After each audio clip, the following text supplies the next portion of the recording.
DLC आप लोग सिर्फ माइक्रोस्कोपी किए हैं, जो डीएलसी का मेन काम है, जो आपका एंड पॉइंट एंड रिजल्ट, वो हम आप लोग नहीं किए हैं अब तक। वो क्या है, एक काउंट करना, हाउ टू डू इट। तो माइक्रोस्कोप है ऐसे, माइक्रोस्कोप से आप देख रहे हो, this is your field, okay. So ये आप ऐसे देखते हो, इसमें ये सेल ऐसा ऐसा रहता है, इसमें बेच एक ऐसा ऐसे रहेगा, ठीक है। सो आपको क्या करना है, ये देखना है, देखिए पहले पहले एक देखिए, शायद ये आपको न्यूट्रोफिल लगा या आपको मोनोसाइट लगा, तो आप लिखिए एन फिर एम, फिर इधर दो ही मिले तो just move it side wise, और अप एंड डाउन तो नहीं हो सकता, साइड वाइज कीजिए या आगे पीछे कीजिए, जैसे भी कीजिए। फिर आपका अगला फील्ड आएगा, ओके। फिर अगला फील्ड आएगा, उसमें आपको 3 मिले शायद, एल एन एन ऐसे करके। तो ऐसे करके आपको भरना है, मिनिमम 50 या 60 कीजिए, ठीक है।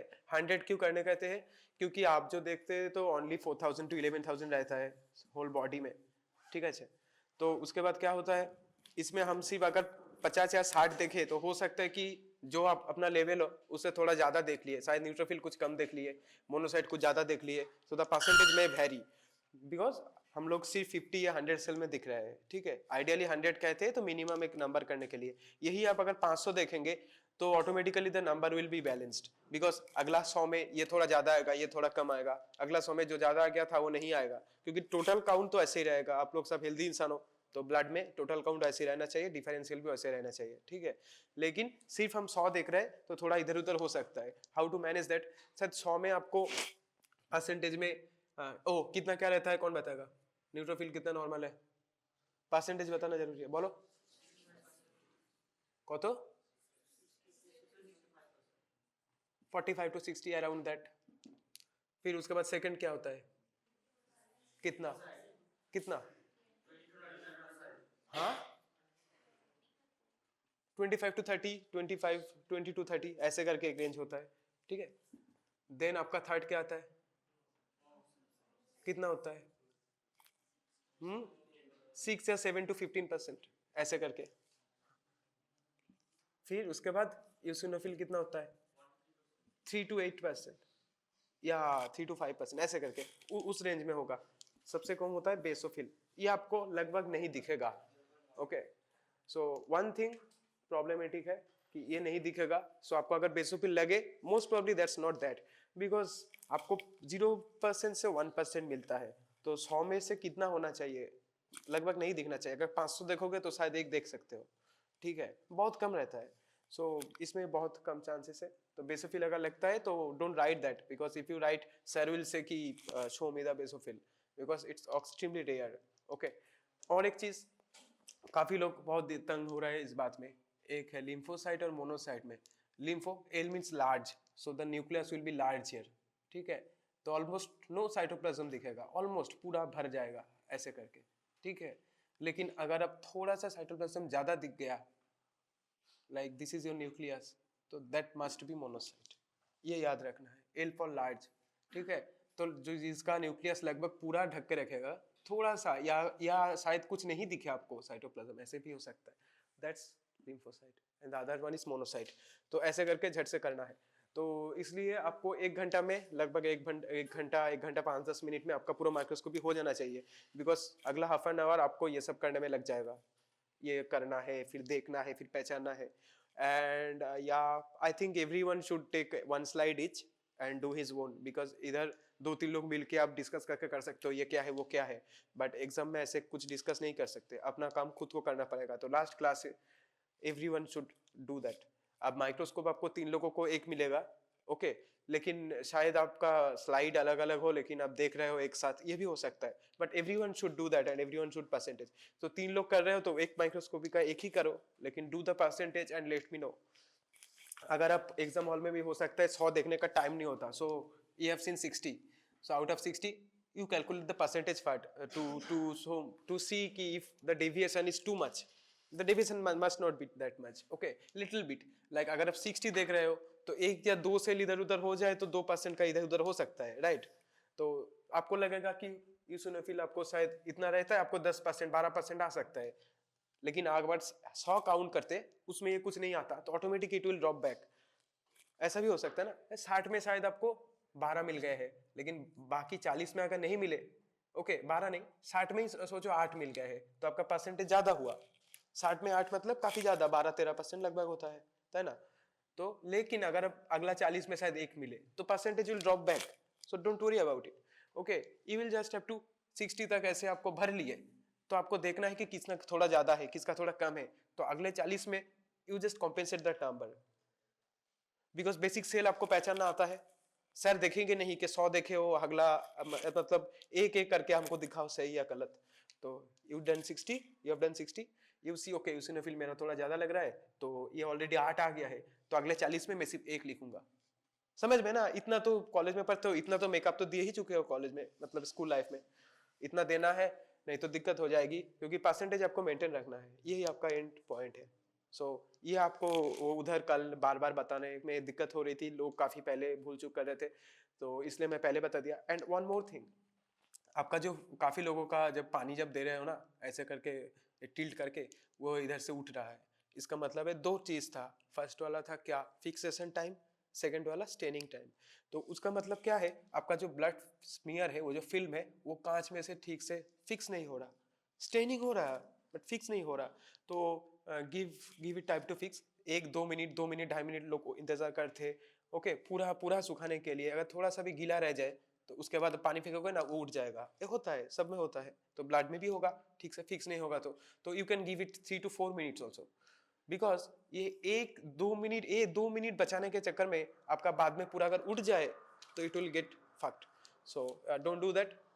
4 मिनट 5 मिनट भी इंतजार करो ताकि ये सही से फिक्स हो जाए, अगर सही से फिक्स हो जाए तो ये उठेगा नहीं, ठीक है। पानी बहुत धीरे से एक साइड में टिल्ट करके ऐसे डालना है, बीच में डालना नहीं, अगर डालोगे तो फोर्स में से चल जा सकता है। थोड़ा सा धीरे साइड में से बहुत कम, just let it roll down the slide, ऐसा करो।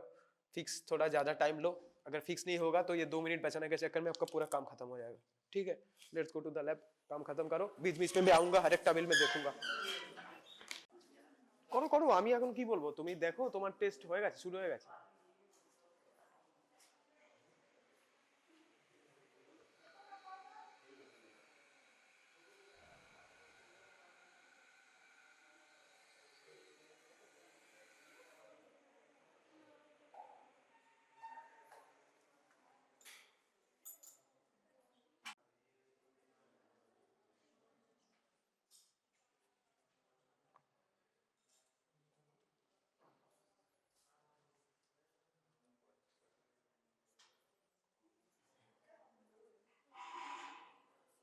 শুধু শুধু টাইম নষ্ট, তোমার একদম একদম ভালো হয়েছিল, একটুখানি ভ্যাকুয়াল লোড ছিল, তোমার ধোয়ার কোনো দরকারই ছিল না, তাড়াতাড়ি করো।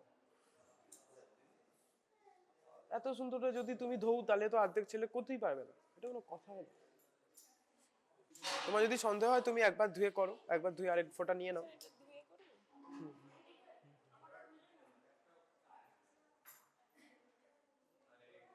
একবারে টেনে নাও, আটকে আটকে টানলে ওরকম হবে, একবারে টানো। কোনটা কার? এটা কার? এটা ধুয়ে আরেকবার করো, অনেক ভ্যাকুয়াল চলে এসছে তো। তোমারটা বেটার। হ্যাঁ,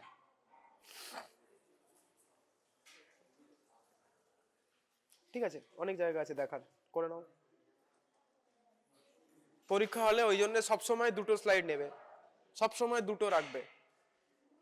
বাই চান্স ওভারস্টেন, এটা তো জাস্ট ফার্স্ট লাইন, এরপর ওভারস্টেন হতে পারে, আন্ডারস্টেন হতে পারে, পরে উঠে যেতে পারে, অনেক সমস্যা হতে পারে। হ্যাঁ ঠিক আছে, হ্যাঁ অনেক জায়গা আছে দেখার জন্য, মাঝখানে ভ্যাকুয়ালস না থাকলেই হলো, সাইডে থাক অসুবিধা নেই, তোমার ভিউইং ফিল্ড যেন থাকে, ভিউইং ফিল্ড অনেক আছে তো, বাস। এই সবাই নিয়ে নিয়ে একটা নিয়ে করো, তোমাদের তিনটে থাকার কথা, একটা কেন? তোমারটা কই? তোমারটা কই? করো, নিজেরটা নিজে করো, পরীক্ষা হলে কেউ পাশে থাকবে না কিন্তু, নিজেরটা নিজে করো, না হলে প্র্যাকটিস না থাকলে পরীক্ষা হলে পারবে না। তোমার স্লাইড কই ম্যাম? করনি? ও গুড, পুরোটা শুকানো অব্দি ওয়েট করো। তুমি একবার ওটা ধুলে হতো না। হুম, আরেক ফোঁটা নিয়ে নাও, তুমিও করো, ধুয়ে আরেক ফোঁটা নাও, এখানে নিয়ে আসো, আমি দেখাচ্ছি। হাত কাঁপতে কাঁপতে টানলে হবে না তো, একবারই টেনে নিতে হবে।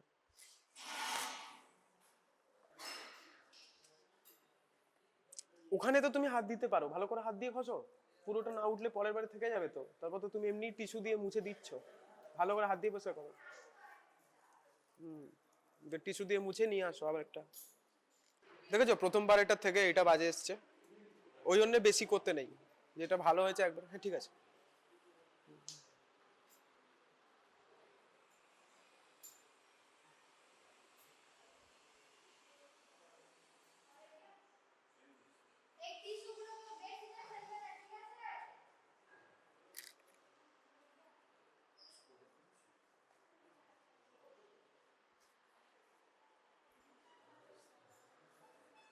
এই এটা কার? তো কি ওটা জমার পরে তুমি টানবে? এই এই ব্লিডিং টাইম কত, ক্লটিং টাইম কত, কতক্ষণে রক্ত জমাট বাঁধে? তুমি কতক্ষণ বাইরে রেখেছো, এবার জমা রক্তটা ঠেলবে? কি রে, এবারে বলবে স্যার আমার তো স্প্রেড হলো না। আরে জমে গেলে কি করে স্প্রেড হবে? ও কাঁচ মুছতে ব্যস্ত।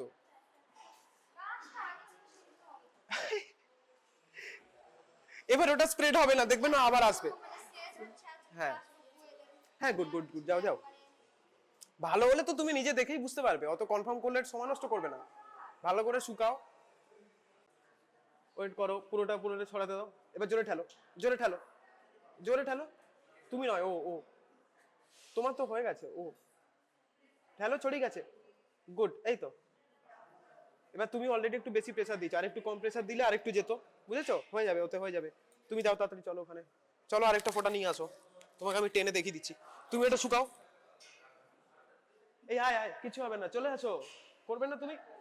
কি, ম্যামের পোস্ট কোথায় আর আমার পোস্ট কোথায়?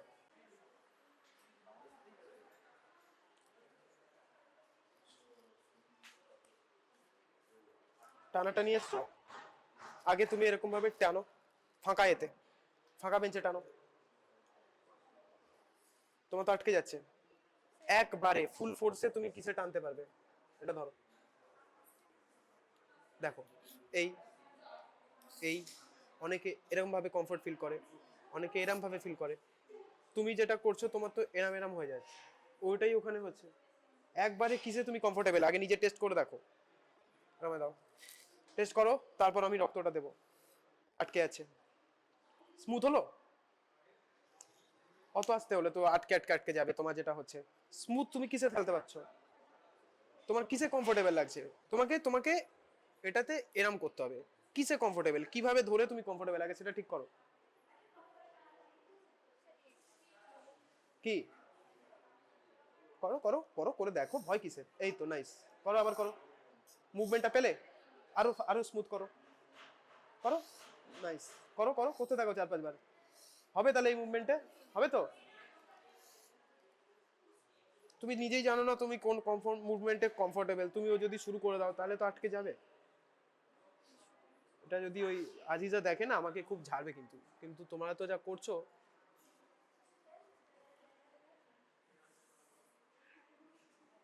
করো,